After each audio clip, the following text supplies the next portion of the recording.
तो आज के इस त्योहार पर लगभग सभी लोग पूजा करते हैं लक्ष्मी की। और लक्ष्मी की पूजा करते समय हम इस बात का ध्यान रखते हैं कि धनतेरस, छोटी दिवाली, बड़ी दिवाली, इस पर हम कोई चांदी के सिक्के या चांदी का सामान या घर की नई चीजें लाते हैं। जो पूजा में रखा जाता है वो जनरली हम चांदी के सिक्के रखते हैं।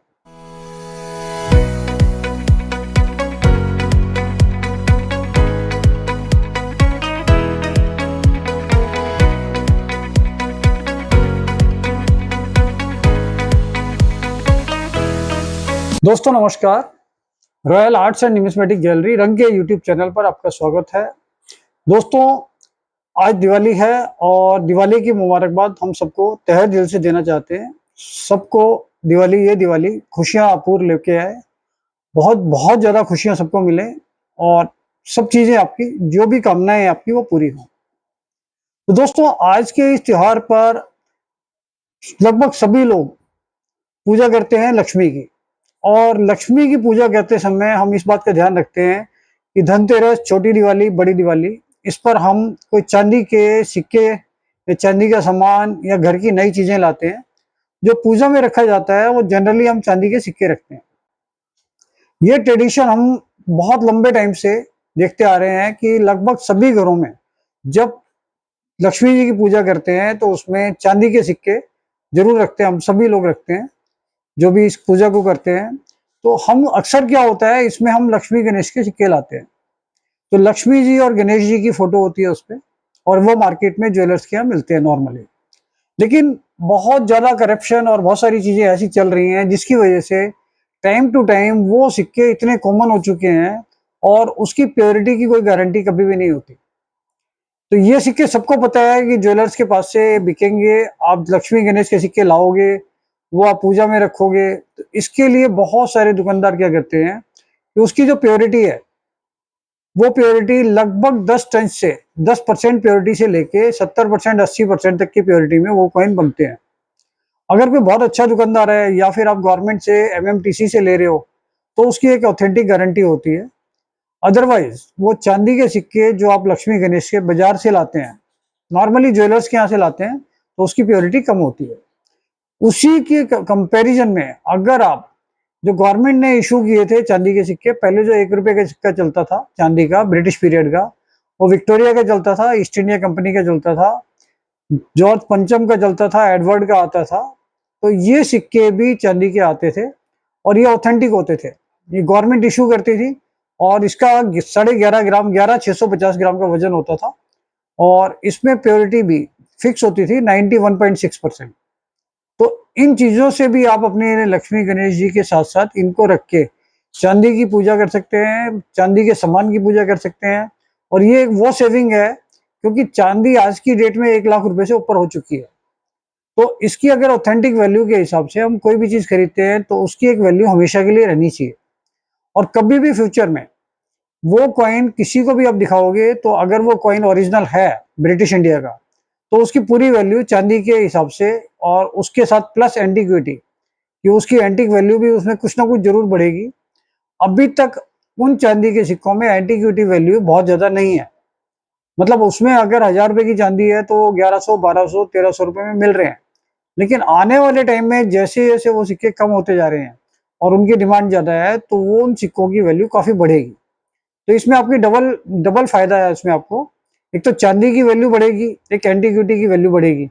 तो अगर आप इस दिवाली उन सब चीजों को कलेक्ट करना चाहते हैं और सिक्कों से लक्ष्मी गणेश जी के सिक्कों के साथ साथ इन सिक्कों को भी अगर रखते हैं आप, तो आपके लिए एक डेवलपमेंट का, आगे बढ़ने का और आगे सेविंग का रास्ता खुलता है। तो ये तो रही चांदी के सिक्कों की बात कि जो हम अपनी पूजा के लिए खरीदना चाहते हैं। इसके साथ साथ लक्ष्मी का पूजन मतलब एक वेल्थ, तो ये जो चीजें होती हैं ये हमारे लिए एक सेविंग का रास्ता निकालती हैं कि किस तरीके से हम सेविंग करें और अगले आने वाले फ्यूचर के लिए हमें सिक्योर्ड होना चाहिए। तो उसके लिए भी एक कलेक्शन, एक हॉबी और ये सारी चीजें आप टाइम टू टाइम करते भी हैं। इंडियंस में तो एक कल्चर है एक प्रॉपर कि ये सारी चीजें हम सेव करते हैं और इनको रखते हैं संभाल के कि अगर खुदा ना खास्ता कोई प्रॉब्लम होती है तो ये चीजें हमारे काम आती हैं। तो दोस्तों इसमें और बहुत सारी चीजें हैं। आज के इस एपिसोड में हम आपको ये और बताना चाहते हैं कि बहुत सारे यूट्यूब चैनल अपने व्यूअर्स बढ़ाने के लिए बहुत सारी कॉमन चीजों को रेयर बता के हाईलाइट कर देते हैं, जिसका फायदा जो चीटिंग फ्रॉड वाले यूट्यूबर्स हैं या जो चीटिंग फ्रॉड करने वाले लोग हैं उसका फायदा उठाते हैं। तो दोस्तों इस चीज का आप खास तौर से ध्यान रखिए कि कोई भी सिक्का, जैसे हमने पहले भी बहुत सारे वीडियो में बताया कि वैष्णो देवी के सिक्के की वैल्यू ज्यादा नहीं आती कभी भी, 786 वाले नोटों की वैल्यू ज्यादा नहीं आती जिसमें सिंगल 786 होता है। इसके साथ साथ जो और बहुत सारे कॉमन सिक्के हैं, जैसे स्टील के सिक्के हैं, 1992 से लेके 2004 तक के सिक्के बताते हैं कि महंगे होते हैं, जबकि उनकी क्वांटिटी बहुत बड़ी है। उसमें कुछ ही डेट्स हैं, जैसे 1992 हमने बताया कि वो कम आ रहा है तो उसकी वैल्यू हम करीब करीब 20 रुपए से ले रहे हैं, लेकिन 1993 से लेके 2004 तक के वो कॉइन हम स्टील वाले नहीं ले रहे हैं क्योंकि उनकी क्वांटिटी बहुत बड़ी है। और 2004 का हम क्रॉस कॉइन ले रहे हैं। इसमें एक नॉर्मल कॉइन आता है, एक क्रॉस कॉइन आता है 1 रुपए में। तो 2004 का क्रॉस कॉइन रेयर है, दूसरा वाला कॉइन कोई रेयरिटी नहीं है। और जो बाली वाले सिक्के हैं, गेहूं की बाली वाले स्टील में, जो 1993 से 2004 तक के हम नहीं ले रहे हैं। इसके साथ साथ जो और बहुत सारी चीजें आती हैं, जैसे 1985 एच मिंट मार्क आता है। तो दोस्तों हमारे पास रोज ही 2 4 5 जने आते हैं जो एच मिंट मार्क का कॉइन लेकर आते हैं। वो कॉइन भी किसी भी वैल्यू में हम नहीं ले रहे हैं, उसकी कोई रेयरिटी नहीं है, सबसे कॉमन कॉइन है। सिर्फ 1985 1 रुपया ही नहीं, 1985 में 25 पैसे, 50 पैसे, 1 रुपया, ये तीनों डेटे ही बहुत कॉमन है। और ये इतनी बड़ी क्वांटिटी में आते हैं शुरू से ही, क्योंकि ये फॉरेन मिंट से बने थे और इसकी क्वांटिटी बहुत बड़े लेवल पे बनी हुई थी। तो इसमें कोई रेयरिटी नहीं है, आपको इसके पीछे नहीं भागना चाहिए। एक चीज मैं और कहना चाहता हूँ अपने एक्सपीरियंस के बेस पर, मैं कभी भी किसी को ये नहीं कहूंगा कि कोई दूसरा आदमी गलत है या सही है, लेकिन 1983 हैदराबाद मिंट वाला कॉइन अभी पिछले 17 साल में मैंने अपने सामने कोई जजमेंट नहीं करा। मुझे ऐसा महसूस होता है कि वो कॉइन बना नहीं है, लेकिन कुछ लोगों ने उसको हाईलाइट किया है। इस वजह से 1983 हैदराबाद मिंट के कॉइन को ढूंढने के लिए बहुत लोग लगे हुए हैं और बहुत मेहनत कर रहे हैं।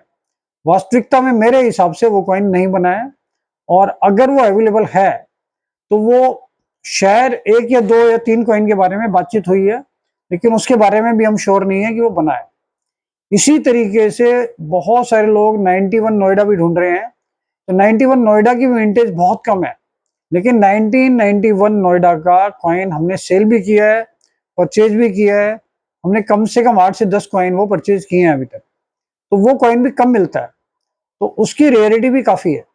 तो अगर आपको ये चीजें देखनी है तो इसमें आपको एक तो 1985 एच मिंट मार्क ढूंढने की कोई जरूरत नहीं है क्योंकि सबसे कॉमन है। इसके अलावा ये जो आपका 83 हैदराबाद है, इसको भी ढूंढने की जरूरत नहीं है क्योंकि ये बना ही नहीं है मेरे हिसाब से। तो इस तरीके की जो चीजें हैं, इसके अलावा एरर कॉइन्स मेरे पास बहुत सारे लाते हैं लोग, तो उसमें कोई जेन्युइन एरर हो तब उसकी भी वैल्यू आती है, लेकिन ये महंगे नहीं होते क्योंकि बहुत बड़ी क्वांटिटी में अवेलेबल होते हैं। तो दोस्तों एरर के पीछे या कॉइन्स के पीछे बहुत मेहनत, बहुत भागदौड़ नहीं करनी है। और अगर आप हमारे को कॉइन बेचना चाहते हैं या हमारे ऑफिस पे आकर उसको सेल करना चाहते हैं, तो ऐसा मत कीजिए कि उनको सबको अलग अलग करके अलग अलग थैलियों में ले आए, क्योंकि कुछ दिन से लगातार काफी लोग आ रहे हैं और वो 50 थैली, 100 थैली, 150 थैली, सारे कॉइन अलग अलग करके थैलियों में ले आते हैं।